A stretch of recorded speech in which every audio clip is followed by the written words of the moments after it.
Assalamualaikum warahmatullahi wabarakatuh.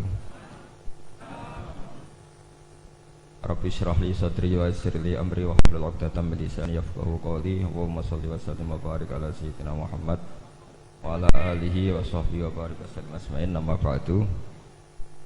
Yang sangat saya hormati Kiai Haji Muksid Idris dan para habaib, para masyayikh yang saya hormati, wabil khusus senior kami di pondok Bapak Hafidin, teman sekaligus putra guru saya Kiai Haji Abdul Ghafur. Saya akan baca tentang bab mujaddid. Mujaddid itu adalah orang yang dipercayai atau yang dianggap paling sah, paling layak untuk bikin pola-pola solusi atau pola-pola metodologi dalam mengawal perjalanan Islam. Mbah Maimun, guru kita semua, ngarang kitab Al-Ulama Al-Mujaddidun, di antaranya menyebut sekian mujaddid.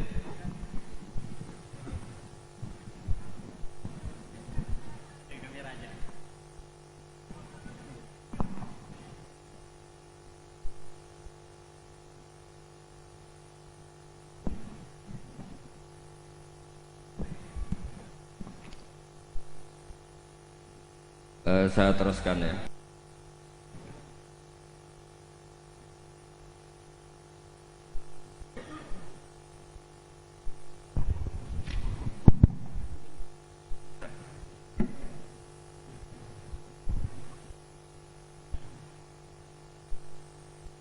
Ini kayaknya memang itu kurang jodoh ya. Karena tadi pengurusnya NU sudah keren, sudah lebih keren dibanding saya ini. Begini ya, jadas mujaddid itu orang yang dipercaya atau disahkan untuk bikin pola-pola atau metodologi dalam Islam. Kita alhamdulillah di Indonesia misalnya mengembangkan Islam dengan kalimat atau kata-kata yang insya Allah itu mengawal mazhab ahli sunnah wal jamaah. Misalnya contoh yang sering saya sebut, setiap dari kita itu selalu kalau baca sholawat wassalatu wassalamu ala sayyidina Muhammadin wa ala alihi wa sahbihi ajmain, dan untuk semua sahabat semuanya. Kata semuanya adalah kalimatun fariqah, kalimatun fasilah, atau kaulun fasil atau kaulun faslun. Ahli sunnah itu siapa? Adalah orang yang menghormati semua sahabat. Jadi ajma'in itu bukan sekedar kata rutin, tapi maklumat dari kita bahwa kita berkeyakinan bahwa semua sahabat adalah adil, semua sahabat kita hormati. Ini beda sekali dengan kelompok tertentu dalam Islam yang sangat menghormati Sayyidina Ali tapi sangat menghina Sayyidina Abu Bakar.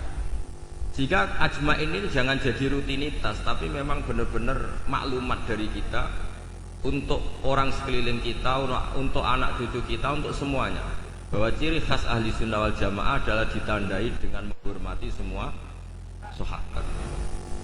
Dengan tradisi pemaknaan seperti ini, maka kalimat ajma'in atau kata ajma'in ini keluar an ilmin wa an bayinatin, keluar dari rumus ilmu dan dari kesaksian ilmiah. Kesaksian ilmiah misalnya begini, andai kan Abu Bakar itu mal'un, orang yang kena laknat, berarti Nabi itu salah pilih teman. Andai kan Sayyidah Aisyah itu mal'unah, berarti Nabi salah pilih istri. Jadi ketika kita tidak bisa detail secara ilmiah dengan argumentasi secara ilmiah, setidaknya kita memaklumatkan secara ijmal bahwa kita adalah menghormati wasahbihi ajmain. Jadi itulah yang dimaksud Mbah Mun. Saya sering ngaji beliau dan beberapa kesempatan diberi penjelasan juga sama Gus Zofur sebagai putra beliau. Misalnya komitmen ahli sunnah diantaranya apa? Kita menghindari mengkafirkan orang Islam apapun dosanya. Ini juga ditulis oleh Mbah Mun di antara ciri khas ahli sunnah wal jamaah. Beliau menyebut salasun min aslil iman, ada 3 pokok dalam iman. Di antara yang beliau sebut adalah wala nukafiruhu bidzambin. Orang Islam tidak boleh kita kafirkan hanya karena melakukan dosa apa? Besar. Logika yang terbangun dari teori itu adalah sederhana. Misalnya Mbah Maimun itu paling nggak suka namanya perang, chaos, karena agama ini sangat menghormati nyawa. Kullu muslimin ala muslimin tu haramun damuhu wa maluhu wa irdu. Yang paling diharamkan itu adalah pertumpahan darah. Wa id akhadna mitsaqakum la tasfikuna dima'akum. Pertama ada Bani Adam, pertama ada peradaban Bani Israel, pertama ada peradaban para nabi. Itu komitmen dasarnya apa? Jangan sampai ada pertumpahan apa? Darah. Kemudian Gus Zofur pernah cerita ke kita, kenapa Said Barjanji itu menjadi mujaddid. Itu diantara alasannya itu, ketika negara-negara lain perang nyari format manhaj, ikut manhaj apa sampai perang, orang Indonesia bisa nikmati Islam lewat terbangan. Jadi yang lain perang, kita mencintai Nabi dengan asik pakai apa? Terbang. Sudah terbangan berstatus mahabbah kepada Rasulullah Shallallahu Alaihi Wasallam. Ini yang harus kita kembangkan.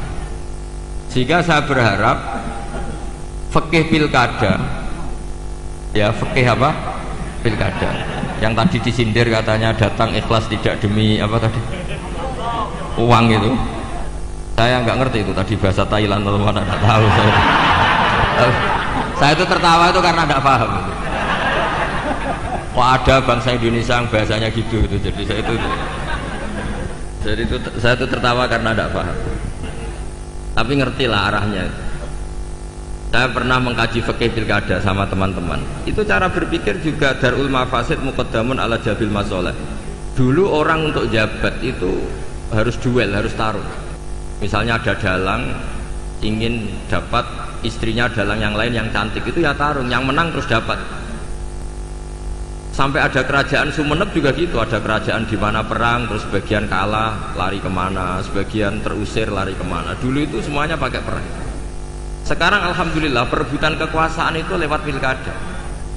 Apapun di situ ada bohongnya, ada nggak bener-benernya sedikit. Tapi setidaknya itu tidak dengan aturan pertumpahan apa? Darah. Ya saya yakin sih ada salahnya, ya tidak usah diumumkan juga tahu semua. Ya. Tapi di situ ada dosa besar yang kita hindari, yaitu menghindari pertumpahan apa? Darah. Ini sudah membaik dari dulu perebutan kekuasaan lewat pertumpahan darah. Sekarang lewat seni merebut hatinya masyarakat. Kalau masyarakat sukanya senyum ya dikasih senyum. Kalau sukanya uang ya tidak tahu ya. Boleh masalah. Boleh masalah. Karena memang yang namanya pilkada itu merebut hati pemilih. Masalahnya terus kaifiahnya itu apa? Ya tidak tahu itu, saya kan tidak calon bupati, tidak tahu. Itu lebih pinter. Ya saya akan baca peradaban yang disebut nanti biar diteruskan Gus Zofur halaman 9. Wa dhahara ba'da dzalika fil qarni tsani ba'dal alfi al imam ar-rabbani al-alamah ahadu itrati Rasulillah sallallahu alaihi wasallam asy-syekh al-imam al-murtada sahibu syarh ihya ulumuddin al-musamma bi hafiz sadatil muttaqin alladzi tamma naf'uhu fil anha wal bilad marji'u ulama ahli sunnah wal jamaah. Ini sekaligus penghormatan bagi kita. Jadi di antara mujaddid itu ada yang bernama Sayyid Murtado Az-Zabidi, yaitu Syarihul Ihya, yang ngarang kitab Ithafus Sadat Al-Muttaqin. Itu sekitar 14 jilid. Kalau yang cetakan Darul Kutub Ilmiah itu 14 apa? Jilid. Itu beliau punya santri mulazim, itu orang Indonesia. Namanya Kiai Abdul Mannan. Mbah kandungnya Kiai Mahfud Termas. Jadi Mahfud bin Abdullah bin Abdul Mannan. Kemudian Kiai Mahfud ini kita tahu punya murid namanya Kiai Fakih Mas Kumambang Gresik. Kiai Fakih punya murid Mbah Zubair punya putra sekaligus muridnya Mbah Maimun. ya terus sampai kita, sampai Gus Yofur, sampai kita. Sehingga pikiran-pikiran besar Said Zabidi itu bisa kita tangkap. Misalnya gini, saya sering diceritani Mbah Mun tentang kitab Ithaf. Di antara padanan, ya padanan, maksudnya padanan itu semua ulama itu pasti punya fatwa yang nggak ada kembarannya,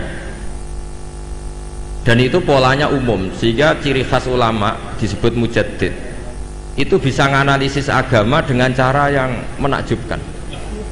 Kata Said Az-Zabidi begini, orang Islam ini tidak akan mengalami kekeliruan kayak yang dialami orang Nasrani, yaitu menuhankan nabinya, tapi juga tidak akan mengalami kekeliruan kayak yang dialami orang Yahudi, yaitu menyepelekan apa? Nabinya. Orang Yahudi itu sering membunuh para nabi, dan itu rumusnya sederhana, cukup membaca Allahumma sholli ala Sayyidina Muhammad atau Allahumma sholli ala Muhammad abdika wa rasulik. Kenapa demikian? Islam itu datang setelah orang Nasrani salah memuja Isa sehingga diposisikan sebagai apa? Tuhan.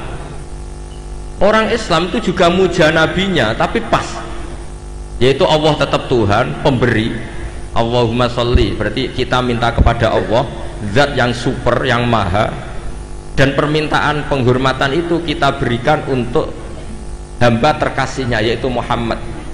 Maka kata Said Zabidi, wa Muhammadun wa in ala qadru yahtaju ila rahmati wa fadlihi ta'ala. Apapun kelas tingginya seorang yang bernama Muhammad, tetap butuh sama rahmat dan fadlnya Allah Subhanahu wa ta'ala. Sehingga dengan kalimat sholawat itu sudah isbatun li uluhiyatillah wa nafsyun li rububiyati Muhammad. Dengan kalimat ini orang Islam tidak akan kecelakaan menuhankan Muhammad. Karena apa? Allah pemberi, Rasulullah peneri.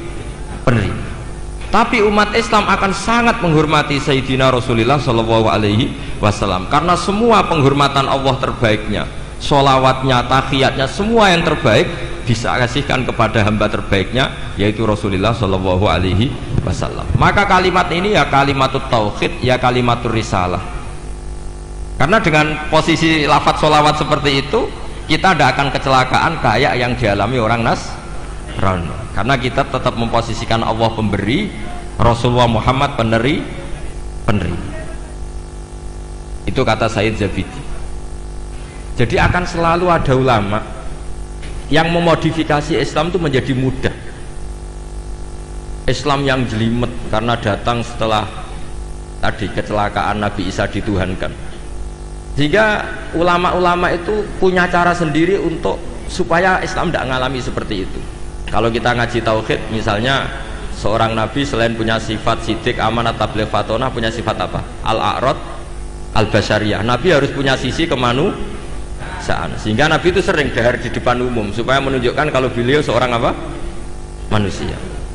Bahkan nabi juga pernah sholat duhur itu harusnya 4 rakaat, sholat hanya 2 rakaat. Ketika ditegur, ya Rasulullah ini sholat model baru atau memang nasa mansuh? Karena kalau model baru mereka senang kan, berarti mulai besok sholatnya tidak 4 rakaat tapi 2 rakaat, karena kategorinya nasah apa? Nasa mansuh. Tapi Nabi memberi penjelasan, tidak, saya tidak lupa. Akhirnya Nabi menambahkan 2 rakaat, masyhur itu cerita itu. Terus kata Nabi, ma kuntu ansa walakin unassa li asunna. Saya ini sebetulnya tidak pernah lupa, tapi didesain Allah lupa supaya bisa bikin apa? Sunnah. Tapi apapun itu menjadi sangat basyariah. Saya ulang lagi, apapun itu sangat apa? Basyariah. Dan basyariah Nabi ini menguntungkan Islam, yaitu ciri khas Islam adalah menuhankan Allah saja, dan selainnya apapun hebatnya, meskipun seorang Rasulullah Muhammad tetap namanya abduhu wa rasuluh. Nah, hal-hal seperti ini terus kemudian dilakukan oleh Imam Ja'far Al-Barjanji secara mudah. Kita sholawatan, kita terbangan. Dengan cara seperti ini pula kita mahabbah Rasulullah semahabbah-mahabbahnya tanpa mendudukkan Rasulullah Muhammad sebagai itu Tuhan. Karena kita selalu meminta Allahumma, Allah engkau, kita semua meminta kepada engkau supaya sholawat engkau berikan kepada kekasihmu. Berarti fawwahu wal mu'ti, Allah adalah pemberi, Nabi adalah penerima. Maka terus statusnya jelas bahwa Allah adalah selalu Tuhan, Rasulullah adalah abduhu wa rasul. Sehingga terus kita baca subhanalladzi asra bi abdi. Sehingga kata para ulama, wasfiyatu Muhammad, wasfiyah terbaiknya adalah ketika disebut abduhu wa rasul. Karena tadi agama Islam itu datang setelah prahara atau setelah kecelakaan, setelah kesalahan seorang nabi di Tuhan. Tapi hebatnya ahli sunnah, hebatnya NU, hebatnya pesantren, menjelaskan ilmu seserius ini itu menjadi gampang. Karena ya daripada umat mikir jelimet, pokoknya kon maca apa? Sholawat, serah paham-paham sidik. Semua yang calon bupati maca sholawat ben dadi. Ya sebetulnya banyak yang nggak ikhlas juga, sudah itu nggak penting. Sementing pokoknya natijahnya itu isbatun li uluhiyatillah wahdah dan isbatun li abdiyati Rasulillah Muhammad sallallahu alaihi wasallam, sehingga kita tidak mengalami apa yang dialami orang-orang Nasrani.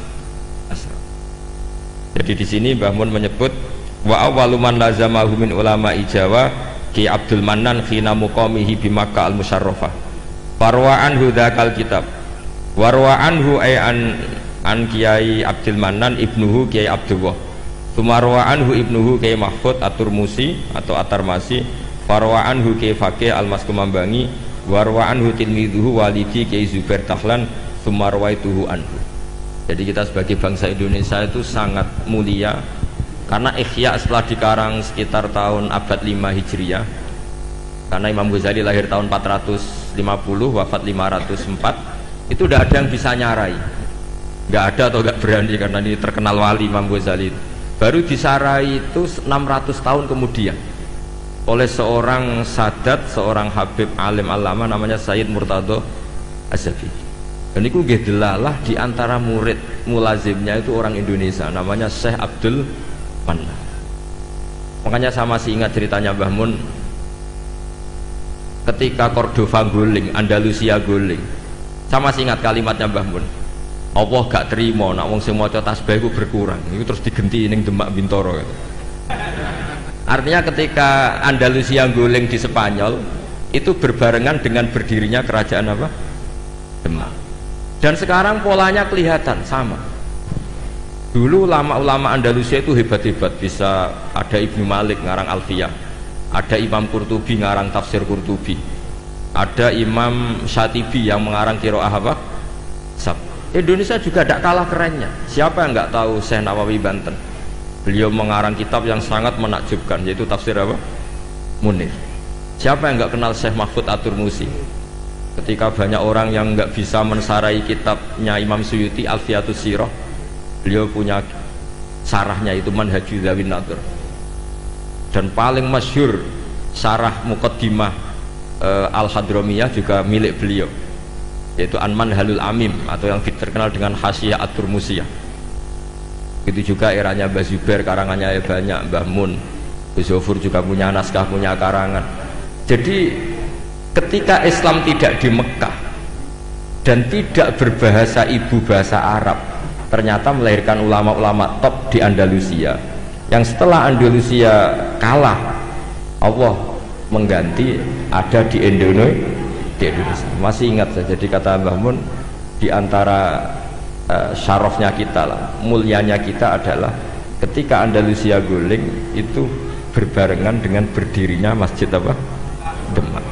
Dan setelah saya angen-angen, pola-polanya hampir mirip, yaitu melahirkan banyak pengarang-pengarang kitab. Kita tahu Syekhona Khalil yang punya naskah, semua ulama top-top kita punya naskah. Nah soal nanti naskahnya hidup apa enggak, itu kriminalnya murid-muridnya, itu pasti. Loh betul itu, masyhur itu di kata Imam Syafi'i, al-Laits afqahu min Malik illa annahu daya'ahu ashabu. Imam Laits itu ulama top, sebetulnya secara fikih lebih alim ketimbang Imam Malik secara fikih, illa annahu daya'ahu ashabu, tapi murid-muridnya yang sembrono. Loh, coba misalnya mbah kamu alim ngarang kitab, putune ra alim mesti dianggap jimat, tak jamin ya. Padahal itu bab istinja tapi tetap dianggap jimat ya, gara-gara kan. Makanya saya berkomitmen sama Gus Zofur untuk terus baca kitabnya Mbah Mun, karena pasti murid top ndak itu terserah, apa guru top ndak itu terserah muridnya. Itu sudah jelas ya. Khalnya Mbah Zubair andai kan ndak punya putra Mbah Mun mungkin nggak serame itu. Orang tidak bahas Mbah Zubair lagi andai kan tidak ada Mbah Mun. Andai kan Mbah Mun tidak punya murid-murid, punya utamanya putra-putranya, mungkin orang tidak bahas Mbah Mun lagi suatu saat. Makanya kata Imam Syafi'i ketika komentari Imam Les, al-Les afqahu min Malik illa annahu daya'ahu ashabu. Imam Les itu lebih faqih ketimbang Imam Malik. Imam Malik nasibnya baik, beliau punya murid top namanya Imam Syafi'i. Jika kitabnya Mudawwan, Imam Syafi'i punya murid Imam Buaiti, Mudawwan, Imam Muzani. Setelah itu ada Mukhtasarul Muzani. Setelah itu di Mukhtasar lagi oleh imam setelahnya, ada Imam Rafi'i, ada Imam Ghazali. Setelah itu terus mulai Imam Haroman, Imam Ghazali, terus Minhajut Thalibin, Imam Nawawi, terus sampai saya Zakaria Al-Ansari. Dulu namanya kitab setelah itu jadi Mukhtasarul Muzani, setelah itu jadi Nihayatul Matlab fi Dirayatil Madhab dikarang Imam Haromen, setelah itu Imam Ghazali Al-Wasid wal Basid, setelah itu Imam Rafi'i, setelah itu Imam Nawawi, setelah itu terus Imam Nawawi menamakan kitabnya Minhajut Thalibin, saya Zakaria Ansari mengarang namanya Manhajut Tulab. Ya sama, pola-polanya sama, tapi yang penting kitab ini tidak hilang. Saya sampai sekarang belum pernah tidak baca kitabnya Mbah Mun, mulai Mbah Mun Sugeng sampai sekarang di murid-murid saya, di muhibin saya, karena saya tidak ingin menjadi tersangka kayak anak buahnya Mbah Mun. Ya saya kira demikian. Assalamualaikum warahmatullahi wabarakatuh.